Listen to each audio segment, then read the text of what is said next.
이제 우리는 죄들의 용서라는 주제를 다루면서 이것을 크게 나누어 세 가지, 즉 죄 용서의 기쁨과 죄 용서의 방법과 죄 용서의 근거에 대해 자세히 살펴보려 합니다. 1. 죄 용서의 기쁨. 시편 32장 1절. 자기 범법을 용서받고 자기 죄가 가려진 자는 복이 있도다. 죄를 용서할 수 있는 분은 오직 하나님 아버지 한 분밖에 없습니다. 위에서 우리는 죄들을 용서받은 여인에 대해 살펴보았습니다. 거기서 주 예수님께서는 여자에게 내 죄들을 용서받았느니라 누가복음 7장 48절 말씀하셨습니다. 그러자 식탁 주위에 앉아있던 사람들은 의아해했습니다. 그래서 속으로 이 사람이 누구이기에 죄들도 용서하는가 누가복음 7장 49절 라고 말했습니다. 이들은 오직 하나님만이 죄를 용서할 수 있음을 잘 알고 있었습니다. 그래서 그들은 그 여인에게 내 죄들이 다 용서되었다고 대담하게 말한 이 사람이 누구인가 궁금해하였습니다. 그들의 의문에 대한 대답은 간단합니다. 예수 그리스도는 하나님이십니다. 그분은 창조주이십니다.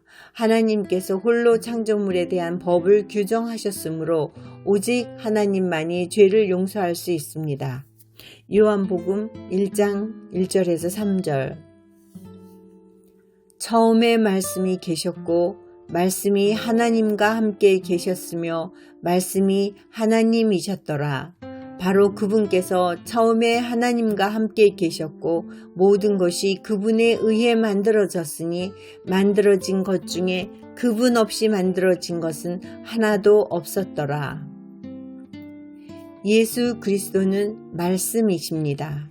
예수 그리스도는 하나님이십니다. 예수 그리스도는 창조주이십니다. 그러므로 그분은 죄를 용서할 수 있는 유일한 분이십니다. 죄들을 용서받음으로 인한 기쁨이 넘쳐나올 때 다윗은 자기 범죄를 용서받고 자기 죄가 가려진 자는 복이 있도다. 시편 32장 1절 라고 외쳤습니다. 여기에는 이중의 축복이 있습니다. 다윗은 죄를 용서받았고 동시에 그 죄들이 숨겨져서 하나님은 더 이상 그것들을 볼 수 없습니다. 구약의 패턴에 따르면 죄인이 용서를 받으면 그의 죄는 제물로 바쳐진 짐승의 피로 말미암아 가려집니다. 짐승의 피는 언젠가 갈보리 십자가 위에서 일어날 최후의 희생물을 암시했습니다. 오직 제물로 바쳐진 짐승의 피만이 회개하는 죄인의 죄들을 가렸습니다. 그러나 하나님의 어린 양이 십자가 위에서 자신의 보배로운 피를 흘리셨을 때 이제 그림이 바뀌게 되었습니다. 이제 우리의 죄는 단지 가려지지 않고 완전히 제거됩니다. 히브리서 10장 3절에서 4절, 11절에서 12절. 그러나 희생물들에는 해마다 죄들을 다시 생각나게 하는 것이 있나니 황소와 염소의 피가 죄들을 제거하는 것은 불가능하니라. 제사장마다 날마다 서서 섬기며 자주 같은 희생물을 드리되 그것들은 결코 죄들을 제거하지 못하거니와 오직 이 사람은 죄들로 인해 한 희생물을 영원히 드리신 뒤에 하나님의 오른편에 앉으사. 예수님께서는 구원사역의 임무를 완벽히 성취하셨기 때문에 이제 하느님 오른편에 앉으실 수 있습니다. 이로 인해 회개한 죄인들의 죄는 더 이상 가려지지 않고 깨끗이 없어집니다. 히브리서 9장 22절에서 26절. 율법에 따라 거의 모든 것이 피로써 깨끗하게 되나니 피의 흘림이 없은즉 사면이 없느니라. 그러므로 하늘들에 있는 것들의 모형들은 이런 것들로 깨끗하게 할 필요가 있었으나 하늘의 것들 그 자체는 이런 것들보다 더 나은 희생물로 하여야 할지니라. 그리스도께서는 손으로 만든 거룩한 처소들 곧 참된 것의 모형들 안으로 들어가지 아니하시고 하늘 그 자체 안으로 들어가사 이제 우리를 위하여 하나님 앞에 나타나시느니라. 또 그분께서는 대제사장이 해마다 다른 것들의 피를 가지고 거룩한 곳에 들어가는 것 같이 자주 자신을 드려야 할 필요가 없으시니 그랬더라면 그분께서 반드시 세상의 창건 이래로 자주 고난을 당하셨어야 할 것이라. 그러나 이제 세상 끝에 그분께서 단 한 번 나타나사 자신을 희생물로 드려 죄를 제거하셨느니라. 요한일서 3장 4절에서 5절. 누구든지 죄를 범하는 자는 율법도 범하나니 죄는 율법을 범하는 것이니라. 그분께서 우리들의 죄들을 제거하려고 나타나신 것을 너희가 알거니와 그분 안에는 죄가 없느니라. 하나님을 찬양합시다. 그리스도인인 우리의 죄들은 다 사라졌습니다. 그것들은 단지 가려지지 않고 완전히 없어졌습니다. 동이 서에서 먼 것 같이 우리들의 죄들은 멀리 사라졌습니다. 우리의 모든 죄는 주님의 등 뒤로 던져졌습니다. 그것들은 없어졌습니다. 우리의 죄는 다시 기억되지 않는 깊은 바다에 던져졌습니다. 하나님께 영광을 돌립시다. 저의 모든 죄가 없어졌습니다. 사실 베드로는 첫째 서신에서 말할 수 없는 기쁨과 영광의 충만함에 대했었는데 저 역시 그런 것을 느낍니다. 기쁨에는 여러 종류가 있습니다. 젊은 연인이 결혼 서약으로 한 몸이 될 때, 그래서 그들의 사랑에 그들의 두 마음을 하나로 연합할 때 기쁨이 있습니다. 열심히 일하고 전략하며 살아온 사람이 부자의 유언장에 의해 유산을 상속받게 되었다는 통지를 갑자기 받았을 때 기대하지 않았던 재산을 물려받은 기쁨이 있습니다. 일생 동안 품었던 꿈이 실현되는 것으로 인한 기쁨이 있으며 사랑하는 두 사람이 오랫동안의 헤어짐 끝에 만나는 기쁨이 있고 오랜 투병 끝에 건강을 되찾는 기쁨이 있으며 피로 물든 전쟁 뒤에 오는 평화로 인한 기쁨이 있고 가정에 복을 가져다주는 아기의 탄생에도 기쁨이 있습니다. 그러나 죄인들이 전능하신 하나님으로 인해 자신의 모든 죄를 용서받을 때의 기쁨과 겨룰 수 있는 기쁨은 단 하나도 없습니다.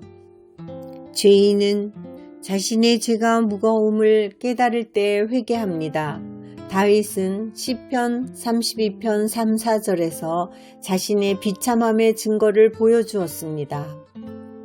내가 잠잠할 때 하루 종일 신음하였으므로 내 뼈가 쇠하였나니 밤낮으로 주의 손이 나를 무겁게 누르므로 내 진액이 여름 가뭄으로 변하였나이다.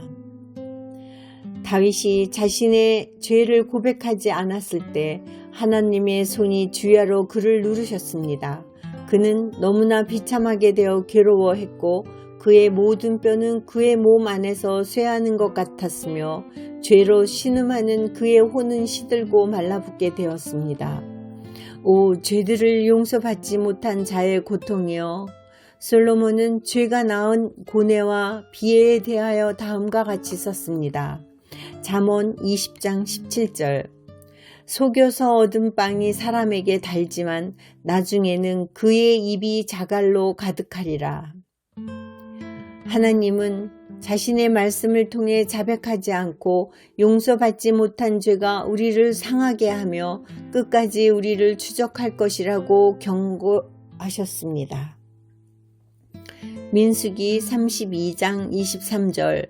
그러나 만일 너희가 그와 같이 하지 아니하면 보라, 너희가 주께 죄를 지었으니 너희 죄가 너희를 찾아낼 줄을 분명히 알지니라.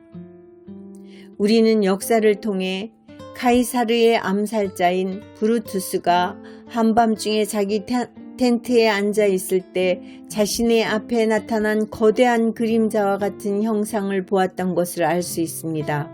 그는 당신은 누구시오라고 물었습니다. 그 형상은 나는 내게 붙어 다니는 악령이다. 브루투스, 우리는 다시 만날 것이다 라고 말했습니다. 죄인이 어디를 가든지 그의 뒤에는 악령이 따라다닙니다. 죄는 항상 붙어다니는 힘을 가집니다. 사람의 죄는 유령처럼 그들을 쫓아다니며 맹수처럼 그들을 추격합니다. 스코트의 소설에는 유령이 나타나는 농장에 대한 이야기가 있습니다. 그 집 주인과 그의 가족은 따라다니는 유령 때문에 평안을 얻을 수 없었습니다. 그 가족은 짐을 꾸려 어디론가 떠나기로 결심했습니다. 그들은 마차에 짐을 싣고 떠났습니다. 길에서 그들은 한 이웃 사람을 만났는데 그 사람은 이사를 가시는군요 라고 말했습니다. 그런데 그 주인과 그의 부인이 대답하기도 전에 유령이 마차에서 가구 속에서 소리쳤습니다. 예, 우리는 멀리 이사 갑니다. 여러분, 이 세상에서 가고 싶은 곳으로 가기 바랍니다. 여러분의 혼을 여러분이 원하는 일이나 즐거움에 파묻혀 버리기 바랍니다.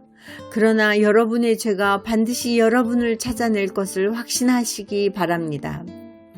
용서받지 못한 죄의 목소리가 악령같이 당신의 뒤에서 당신을 비난할 것입니다. 용서받지 못하고 회개하지 않은 죄는 항상 공포의 근원입니다. 심지어 그것은 굳은 마음의 소유자도 괴롭힙니다. 저는 언젠가 익명으로 기록된 다음과 같은 글을 발견했습니다. 입을 벌린 굶주린 사냥개에게 쫓기는 숫사슴이 자신들의 죄에게 추격당하는 남자나 여자보다 훨씬 더 행복하다. 저 사냥꾼의 덫에 걸려 벗어나려고 애쓰는 새가 자기 자신을 속임의 거미줄에 엮는 남자나 여자보다 훨씬 더 행복하다. 노쇠 기둥에 부딪힌 독수리가 한밤중의 어두운 방에서 자신들을 노려보는 죄를 지니고 다니는 남자나 여자보다 더 행복하다. 강철 덫의 좁은 입구에 걸려 괴로워하는 맹수가 죄를 범한 양심을 자신의 가슴 속에 담고 사는 남자나 여자보다 더 행복하다. 오, 자백하지 않고 용서받지 않은 죄의 고통이여, 하나님의 거룩한 말씀에는 다음과 같이 쓰여 있습니다. 잠언 28장 13절. 자기 죄들을 숨기는 자는 형통하지 못하려니와. 아담과 이브는 에덴 동산에서 자기들의 죄를 가리려고 했으나 그렇게 하지 못했습니다. 아간은 자신의 죄를 가리려고 했으나 뜻을 이루지 못했습니다. 그와 같이 다윗과 그리고 이 땅의 역사 이래로 셀 수 없을 정도로 많은 사람들이 그렇게 하려 했으나 다 실패했습니다. 이 세상에서 가장 오래되고 성공률이 낮은 게임은 하나님 앞에서 죄를 가리려는 것입니다. 흔히 사람들은 스스로 죄를 깨끗이 하려 하며 또는 일부 종교 지도자들이 그렇게 해줄 것을 기대합니다. 그러나 그와 같은 일은 불가능합니다. 죄를 없애버릴 수 있는 분은 오직 전능하신 하느님 한 분뿐이시며 그분의 이름은 예수 그리스도이십니다. 예레미야서 2장 22절. 내가 천연 소다로 내 몸을 씻고 많은 비누를 쓸지라도 내 불법이 여전히 내 앞에 표시되어 있느니라. 주 하나님이 말하노라. 얼마 전 워싱턴 DC에 있는 미국 상무성의 표준연구소 건물에서 이론수의 1000분의 2보다 적은 양의 라듐을 담고 있는 작은 튜브 하나가 잘못돼서 딱딱한 나무 바닥에 떨어져 깨졌습니다. 그들은 낙타털로 만든 솔로 그 라듐을 쓸었고 그 나머지를 회수하기 위해 바닥을 닦았습니다. 그러나 바닥에는 충분한 양의 라듐이 남아 있어서 그것을 다시 씻어내야만 했습니다. 이번에 그들은 산성의 물을 사용하여 그 부분을 강하게 문질러 닦았습니다. 그래도 안 돼서 그들은 알칼리 소다를 담은 물을 사용하여 씻어냈습니다. 그래도 라듐이 남아 있어서 그들은 또 다른 물로 4번이나 바닥을 빡빡 문질렀습니다. 그래도 라둠이 여전히 남아있어서 그들은 목수를 불러 그 바닥을 벗겨내게 하였습니다. 목수는 일을 마치고 이제 바닥이 깨끗하게 되었으며 라둠이 없어졌다고 말했습니다. 그러나 3년 뒤에 라둠이 다시 발견되었습니다. 그들은 바닥의 그 부분을 떼어내 불에 태웠습니다. 그들이 그 죄를 검사하자 여전히 라둠이 발견되었습니다. 죄도 이와 비슷합니다. 하나님께서 다시 한번 말씀하십니다. 예레미야서 2장 22절 내가 천연 소다로 내 몸을 씻고 많은 비누를 쓸지라도 내 불법이 여전히 내 앞에 표시되어 있느니라. 주 하나님이 말하노라. 죄 지은 사람들이 자기들의 죄가 자기들을 무겁게 내리누르고 자기들의 혼의 중심을 짓누르는 것을 느끼게 될 때 그들은 무시무시하게 비참해질 것입니다. 그러나 그들이 자신들의 죄로 인해 그 같은 압력을 받을 때 죄들을 깨끗이 씻어내고 용서받기 위해 하나님께로 돌아선다면 시편 기자가 용서가 주께 있사오니 이것은 주를 두려워하게 하려 하심이니이다. 시편 130장 4절이라고 말한 것처럼 참된 용서를 찾을 것입니다. 하나님이 긍휼을 베푸셔서 우리의 죄를 용서해 주시는 것은 사람을 짓누르는 무거운 짐을 제거하는 것으로 묘사될 수 있고 또 마땅히 받아야 할 진노로부터 사랑으로 보호하는 것으로 감옥으로부터 해방되는 것으로 깊고 어두운 지옥으로부터 건져내는 것으로 질병이 사람의 육체를 황폐하게 한 뒤 다시 건강이 회복되는 것으로도 묘사될 수 있습니다. 사람이 지고 있는 무거운 짐에서 벗어난다는 것은 진정한 기쁨입니다. 사람이 마땅히 받아야 할 진노로부터 사랑으로 인해 보호를 받는 것은 절대적인 기쁨입니다. 사람이 감옥에서 해방되거나 어두운 지옥에서 들려 올려지는 것이나 병이 사람을 죽음으로 몰고 갈 것으로 판정되었지만 추후에 회복되어 건강하다는 진단서를 받는 것은 말할 수 없는 기쁨입니다. 옛날에는 흔히 밀랍 서판 위에 글을 썼습니다. 그러므로 철필로 그 기록을 지우는 것은 간단한 일입니다. 상업적인 회계 장부도 그와 같은 방법으로 유지되었습니다. 한 사람이 자신의 부채를 지불하기 위해 방에 들어오면 채권자는 철필로 쉽게 그 기록을 지웠으며 이로써 부채에 대한 그 기록은 사라졌습니다. 이리하여 그 기록은 지워지고 말소됩니다. 죄인들이 죄들을 용서받기 위해 하나님께 나올 때도 그와 같은 일이 생깁니다. 골로새서 2장 13절에서 14절 또 너희 죄들과 너희 육체의 무할례 가운데서 죽었던 너희를 하나님께서 그분과 함께 살리시고 너희의 모든 범법을 용서하셨으며 우리를 대적하고 우리를 반대하던 규례들을 손으로 기록한 것을 지우시고 그것을 길에서 치우사 그분의 십자가에 못 박히셨으며 그래서 사도 베드로는 유대인들을 향해 회개를 촉구하면서 이렇게 설교했습니다. 사도행전 3장 19절 그런즉 너희는 회개하고 회심하라. 그리하면 새롭게 하는 때가 주의 앞으로부터 이를 때에 너희 죄들이 말소될 것이요. 죄들을 용서받는 것은 하나님의 측량할 수 없는 사랑 속에 들어있는 선물, 즉 하나님께서 거저주는 선물입니다. 이것은 십자가에 달린 주 예수 그리스도께서 완전히 이루신 일과 그분께서 주시는 완전하신 의의 그 기초를 두고 있습니다.